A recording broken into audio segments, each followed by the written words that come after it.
What's good, guys? It's your girl Faith and welcome back to Faith Facts. So today we're doing a little bit of a older video that I had, and it is actually my least viewed video, sadly, but it is the Kissing Booth 2 in 17 minutes or less. But now, because I'm adding this part on, it's the Kissing Booth 2 in 18 minutes. So I hope you guys enjoy, and I'll see you next week with a review of Moxie, new show on Netflix. Now let's get on with the good stuff, the video. What's good, guys? It's your girl Faith, and welcome back to Faith Facts. So today we were going to do the Kissing Booth 2 movie review, but like I said, I'd say about 1.5 weeks ago, I posted this video called the Kissing Booth 2 movie review. And guess what? It got blocked by YouTube. So I decided for this one, we ain't trying that again. We're not trying to get copyright blocked. We are not trying to get copyright strike. 3 strikes, you're out. So I'm not going to put a lot of the movie in here. And when I do, it's going to have my lovely voice over it. This won't be as much of a movie review as it's going to be a review of the The Kissing Booth Part 2. And this is why I don't pre-record. Of course there's a movie review. Hey, that kind of rhymes. Okay, so the movie starts off with Elle being, a smart and independent woman riding her motorcycle down the highway. And she's then at school, and she gets a call from her dad, but it's really just Noah, who went to Harvard.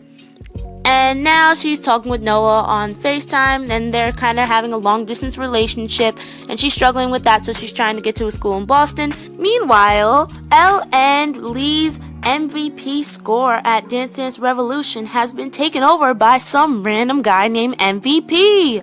Who could it possibly be? So then somebody shows Elle of this new guy doing push-ups or something at the school, and she's going off about him, just saying everything, and it's all going over the intercom, so everyone in school can hear it, including the guy. And this guy, she's really interested in his butt and abs and all that. But his name is Marco. That guy. See? Marco. They're all shouting for him. Later that day, Elle is FaceTiming Noah, and he sees this girl named Chloe there, and she's just all too touchy with him and the rest of his friends, just being you don't know he has a girlfriend kind of thing. Meanwhile, they find out the guy that beat their high score is Marco. And Marco is trying to win a bet against Elle in Dance Dance Revolution. Spoiler alert, Elle wins. But Elle needs Marco's help because she wants to get a scholarship. And there's a Dance Dance Mania scholarship, and she needs a partner. And Lee does not want to be her partner. He wants to spend more time with his girlfriend, which he should be doing. So Elle and Marco partner up for the Dance Dance Mania competition for the scholarship.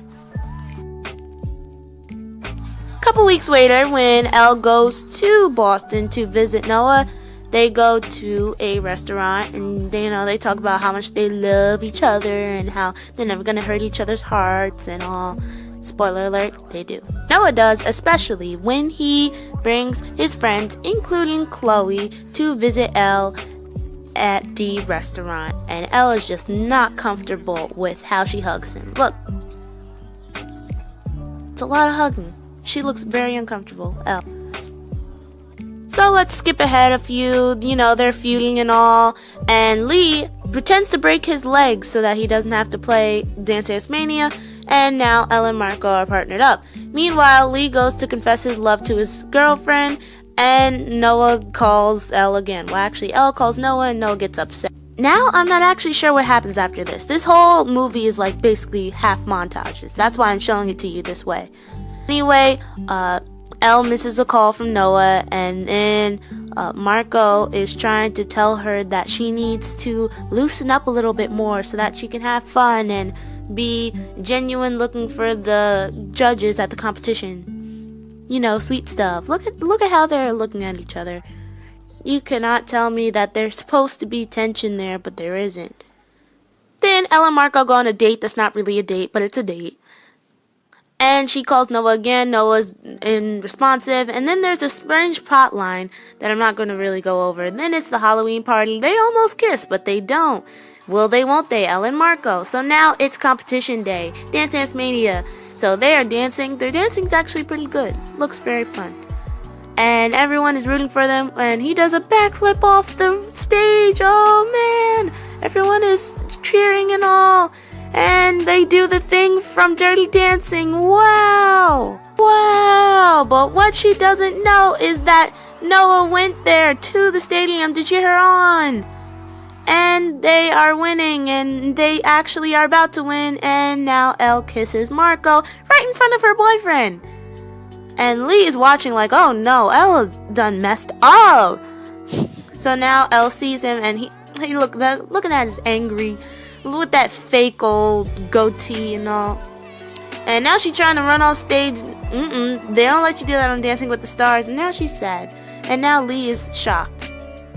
So there's then Thanksgiving, and everyone's there, and tension boils over, and everyone gets into an argument. Chloe talks to Noah, and Elle talks to Lee, and then they're at the football game, and tension boils over, and Lee wins Homecoming King. So now it's the kissing booth, because we have to shove this in, because it's called the kissing booth. Lee kisses his girlfriend Rachel, and that guy from the first movie, yeah, he gets to kiss his crush. So then Elle goes up and she has to kiss Marco, and she's like, no, I love Noah. So she goes and she makes up with Chloe and says, oh, they're just friends, blah, blah, blah. So then she goes to meet up Noah. They have another moment. She gets accepted to UC Berkeley and Harvard, so now she has to choose which one she wants to go to. And now she rides off into the sunset set with her abusive boyfriend. The end. You guys probably want to know a little bit more about the movie and not waste your 2 hours watching it like I did twice.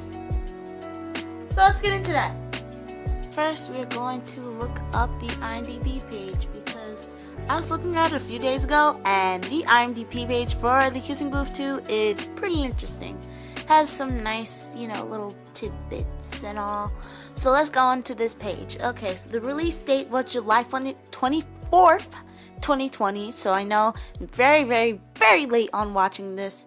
And yes, in that corner right there is me watching Kenny JD in another window. Yeah. Anyway, let's get to what's at hand.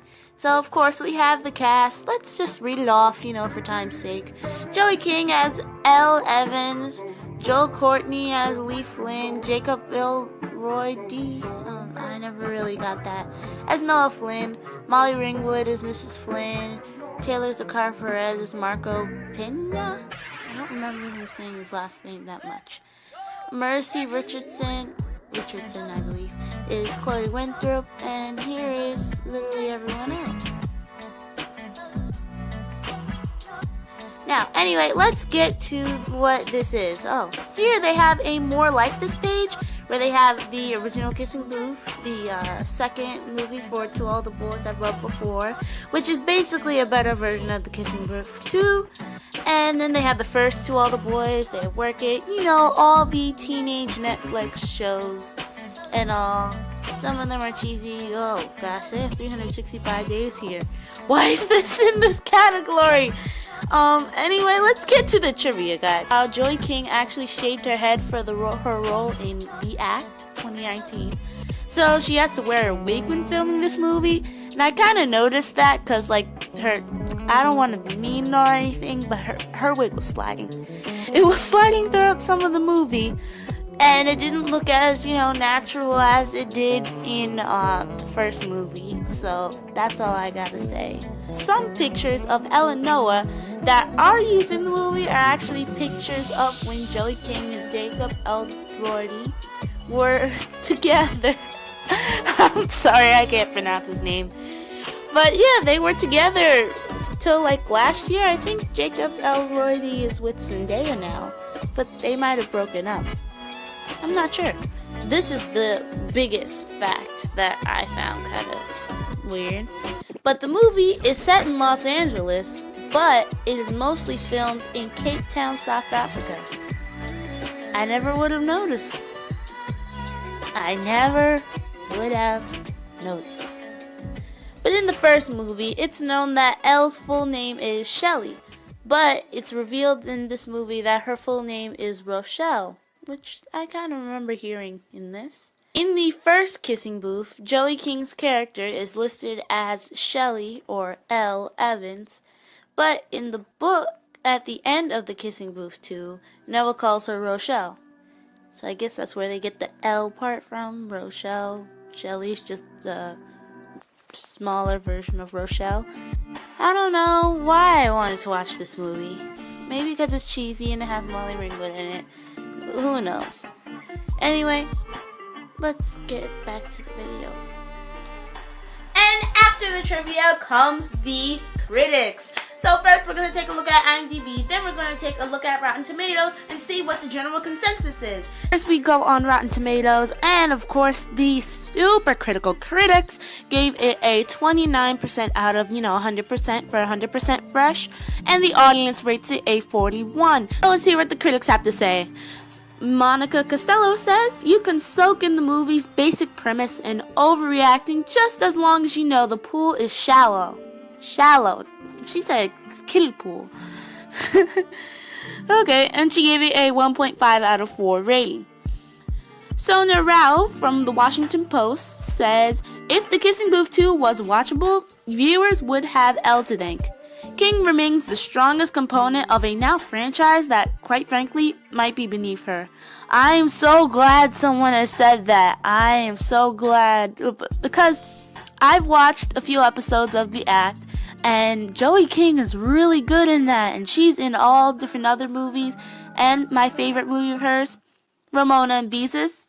That's like one of the greatest movies out there, but it's a bag. I don't blame her. Caroline City says Perez is manageably more charismatic than Elrodi, but neither are as compelling as to the question of why Elle's high school is full of teenage boys who look like adult Marvel superheroes. I know, right? I know, it paints this whole picture of how every guy there is built. Every guy could be the understudy for Superman or for Captain America in a Marvel movie. And they're only supposed to be 17. I don't get what that's about. Meanwhile, Lindsay Barr says the one saving grace is King, a genuinely delightful young actor who manages to hold your attention and empathy even when her underwritten character barely deserves it. I'm glad someone's bringing that up. Elle is pretty undeveloped. I like how they kind of give her a personality, she's supposed to be this quirky gamer girl, but the writing just doesn't sell it for me. Kate Edelman says, while it offers some necessary growth from all of its characters, The Kissing Booth 2 can never resist looking and acting like dozens of other offerings of its genre.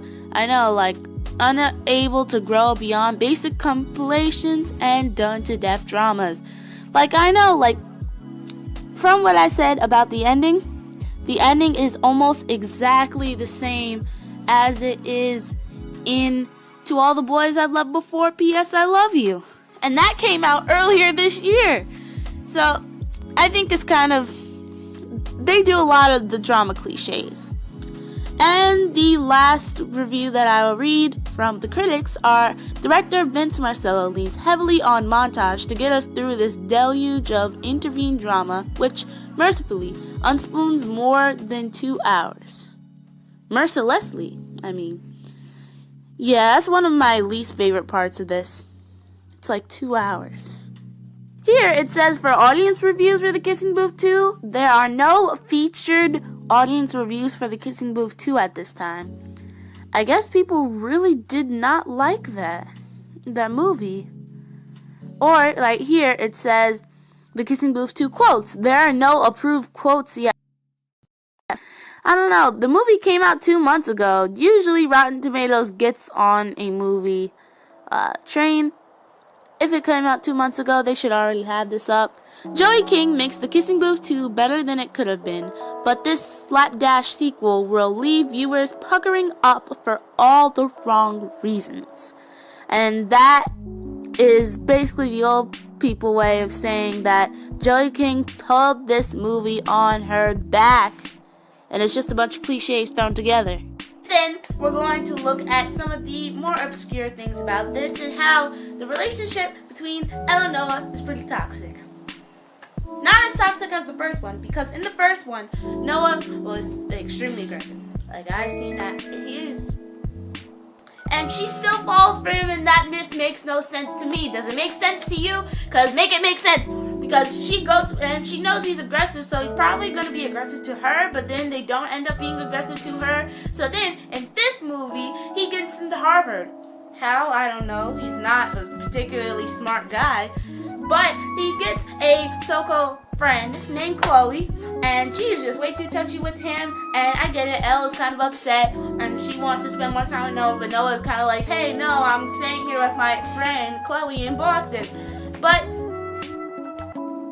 she has Marco, and Marco is like, do a little something, and Elle's like, no, not really. But then she's kind of leading him on the whole movie. To all the boys I loved before, P.S. I love you did this. And just like that movie, she ends up going with Noah because she had him first, and waits till the very end of the movie to tell Marco that she doesn't like him and that she doesn't want to be with him. Anyway, Marco deserved better. Joy King in this movie, it's beneath her. She's a really great actress. She doesn't need this. I like the character who played Chloe. I mean, the person that played Chloe was really good at, being the Chloe. I don't know how to explain it. She really doesn't have much of a personality. And this movie, while it could have been worse, it can use a pass. I'll take a pass on it anytime. You guys should take a pass on it anytime. And that's about it. Yeah, that's it. Make sure to like. Make sure to comment what you think of this kind of mediocre movie. And don't forget to subscribe. We have a new video coming out Sunday. We have new videos every Wednesday and Sunday, except for this Wednesday because we're working on this. So, I'll see you later. Bye.